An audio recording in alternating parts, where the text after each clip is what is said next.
श्री हरि ओम। श्री हरि शरणम।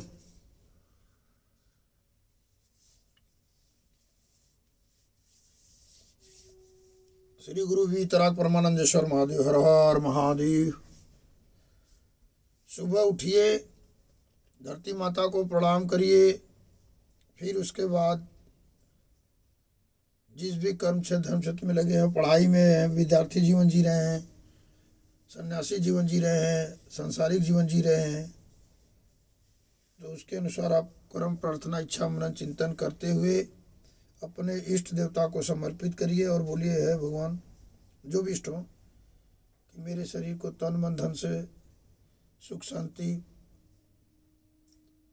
तन मन धन से सुख शांति आनंद की प्राप्ति हो और जो जुड़े हों सारे लोगों को मिले।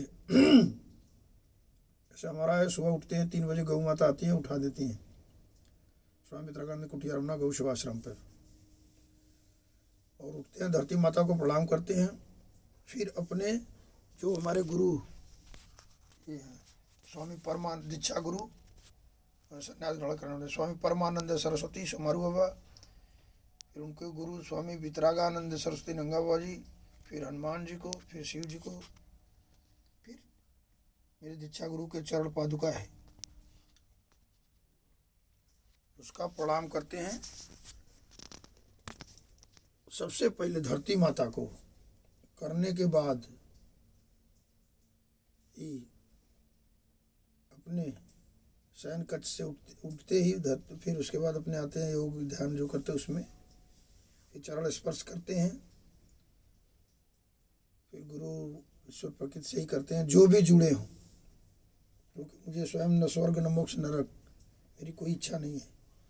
नर सेवा करते हैं, उसके बदले में सैलरी मिलता है, उसको स्वामी वितरागानंद कुटिया रमना गौ सेवाश्रम में किसी न किसी रूप में लगाते हैं जो ट्रस्ट बनाए हैं। जो भी जुड़े हों उनको तन मन धन से सुख शांति आनंद की प्राप्ति सदैव गुरु ईश्वर प्रकृति के पास से मिलती रहे, मात्र ही मेरी इच्छा है। और जब तक परमात्मा से आत्मा है यही करना है। और जो जुड़े हैं उनको भी ये अमल करना चाहिए। कर्म प्रार्थना इच्छा से प्रारब्ध बनता है, मनन चिंतन से श्वास पर जितना करेंगे वो इसी तरह का आवरा होता है। ये उसी तरह प्रारब्ध आवरा बनता है जैसे गुलाब के फूल के बीच में यदि आप निर्जीव चीज़ रख देते हैं, फिर गुलाब के फूल हटाते हैं और उसका गंध लेंगे तो गुलाब के फूल का गंध आता है। गंदे चीज़ में कुछ रख देते हैं, फिर इस गंदे चीज़ को हटा दीजिए, उसको धो दीजिए पानी से, तो भी उस निर्जीव चीज़ में उसका आवरा आ जाता है, जो गंध जो होता है आवरा होता है आ जाता है। यदि सजीव जो मनुष्य है यदि वो अपने कर्म प्रार्थना इच्छा मनन चिंतन के द्वारा रहन सहन खान पीन संगत में परिवर्तन कर दे तो क्यों नहीं हो सकता है परिवर्तन। कोई ऐसा कार्य नहीं है जिसको मनुष्य नहीं कर सकता है, या कोई भी जीवात्मा। ईश्वर जिससे जो चाहते हैं करा लेते हैं। पहले तो नहीं वो करते हैं, आपके ही है। यदि आप तमोगुण है तो रजोगुण को कर्म प्रार्थना इच्छा से परिवर्तन कर सकते हैं। तमोगुण है तो रजोगुण, रजोगुण है तो सतोगुण, तो जिसमें आप चाहेंगे परिवर्तन कर सकते हैं। लेकिन ये आपको मनन चिंतन ध्यान करना होगा कि अपने गुरु को वाणी को जो सुने उसको अमल करें। तो उठे, पढ़ाई में लगे हैं तो करने के बाद जो भी नृत्य क्रिया हुआ, योगा हुआ, सूर्य व्यायाम हुआ, उसके बाद अपने जो भी विद्या माता हैं पढ़ाई में लग जाइए। पढ़ाई में है तो ये नहीं कि राम राम राम करे पढ़ाई ना करे, तो आपका राम या कोई भी भगवान का बस परिणाम जो मिलता है वो ईश्वर की इच्छा से मिलता है। और कर्म प्रार्थना इच्छा तो शरीर को ही करना है, भगवान नहीं कर देंगे। कर्म प्रार्थना इच्छा मनन चिंतन, क्योंकि वही होता है ना जैसे गुलाब के फूल में रखे हैं। यदि निर्जीव चीज़ में गुलाब के फूल का आवरा आ सकता है संगत में रहने से, या गंदे चीज में रहता है तो उसका आवरा आ सकता है। तो जो समूह मनुष्य है उसके बाद चित्त बुद्धि विवेक मन कर्म इंद्रिया ज्ञान इंद्रिया मन आत्मा परमात्मा से आत्मा स्थूल शरीर सूक्ष्म शरीर इतने चीज़ें हैं, तो वो कितनी परिवर्तन कर सकते हैं।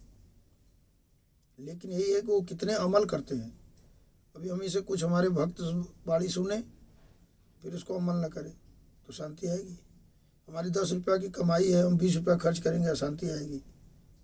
पहले तो मैं 10 रुपया कमाई है तो उसको बढ़ाएं, 12 रुपया 15 रुपया जो भी करें, जिससे भी सामर्थ्य के अनुसार, तो उस अनुसार अपना खर्च बढ़ाते चलेंगे तो हमें सदैव तन मन धन से सुख शांति आनंद की प्राप्ति मिलेगी। कमाई 10 रुपये की है, खर्च 20 रुपया कर रहे हैं तो अशांति आएगी।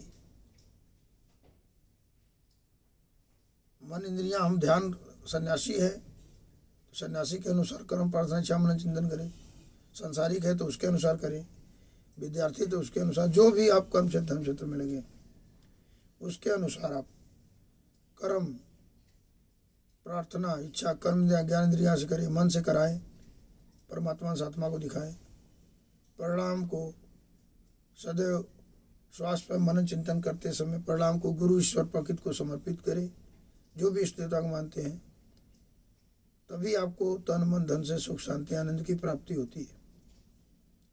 आज ये मैं रिकॉर्डिंग कर दिया है क्योंकि बसंत पंचमी 14 फरवरी 2024 है। तो मैंने उठा, धरती माता को प्रणाम किया, फिर अपने जो भी गुरु हैं इष्ट उनको प्रणाम किया, गौ माता हमको उठा दी। गौ माता भी तो हमारे अगल बगल पूरे सैन कक्ष के हैं, स्वामी वितरागन कुटेरमा को हम जहाँ सोते हैं, इसी इसमें योग ध्यान करते हैं।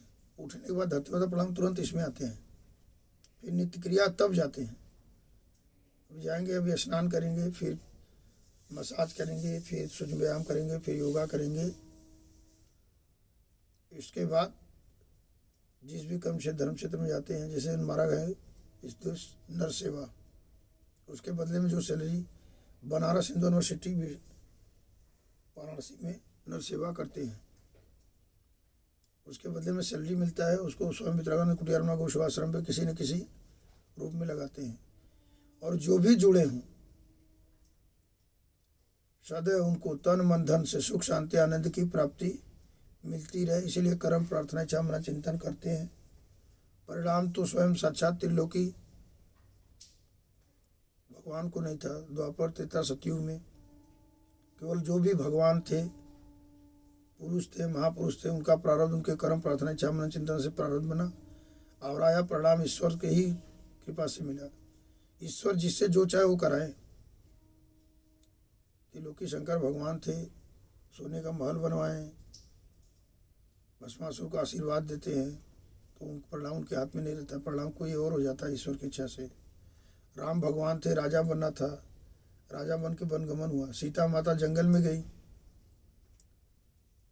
राम भगवान के साथ, फिर लेकिन वहाँ पर सीमा का उल्लंघन हुआ और रावण उठा ले गए। तो आज भी मन इंद्रियां हैं, सीमा को पार करेगी तो उसी तरह हरण हो जाता है, जो अशांति का कारण बनता है शरीर में। और मेन जो हम अभी गुलाब का फूल संगत का ही हम मनन चिंतन भगवान का करेंगे, हमारे अंदर भगवान का और आएगा। गुलाब के फूल में रहेंगे, गुलाब के फूल का और आएगा। भूत प्रेत का करेंगे, भूत प्रेत का, और जो सोचते हैं प्रवृत्ति बन जाती है और रात दिन हमको वही दिखाई देगा। अब जैसे सोने से पहले भगवान को मनन चिंतन करेंगे तो भगवान ही आएंगे। भूत प्रेत का मनन चिंतन करेंगे, भूत प्रेत आएगा। बीमारी का करेंगे, जो चीज़ हो गया उसको मनन चिंतन करेंगे, वो भी एक भूत है, क्योंकि वो चीज़ बीत गई ना, वो चीज़ आप कर लिए हैं। तो दोबारा यदि आप तमोगुण प्रधान कार्य कर लिए तो उसको लेकर पश्चाताप करेंगे तो नहीं, अशांति आएगी। अब तो कार्य हो गया, अब उसको भूल जाइए। आप जिसमें आपको अब भूल गए, दोबारा भगवान से अपने गुरु ईश्वर प्रकृति जो भी इष्ट मानते हैं उसे करिए। ऐसा कर्म प्रार्थना इच्छा मनन चिंतन करिए, वो दोबारा ऐसा कार्य ना हो जो हमारे शरीर को अशांति फैलाए। बीमारी जो लगती है कैसे लगती है? रहन सहन खान पीन संगत की वजह से ही लगती है ना। या आदमी डॉक्टर इंजीनियर महापुरुष सिद्ध पुरुष कैसे बनते हैं? कर्म प्रार्थना इच्छा मनन चिंतन से ही बनते हैं, दूसरा कोई उनका नहीं करेगा। परिणाम ईश्वर देते हैं। शंकर भगवान को परिणाम ईश्वर भिक्षाटन करना पड़ा। राम भगवान थे, राजा की जगह वनगमन हो जाता है। कृष्ण भगवान थे, शांति के लिए कितने रास्ते अपनाए, शांति नहीं हुई, महाभारत हुई। तो सामान्य मनुष्य की तो बात ही छोड़ दीजिए। शरीर की मन इंद्रियाँ यदि कुछ कर लेती तो कितनी बड़ी महाभारत होगी शरीर में।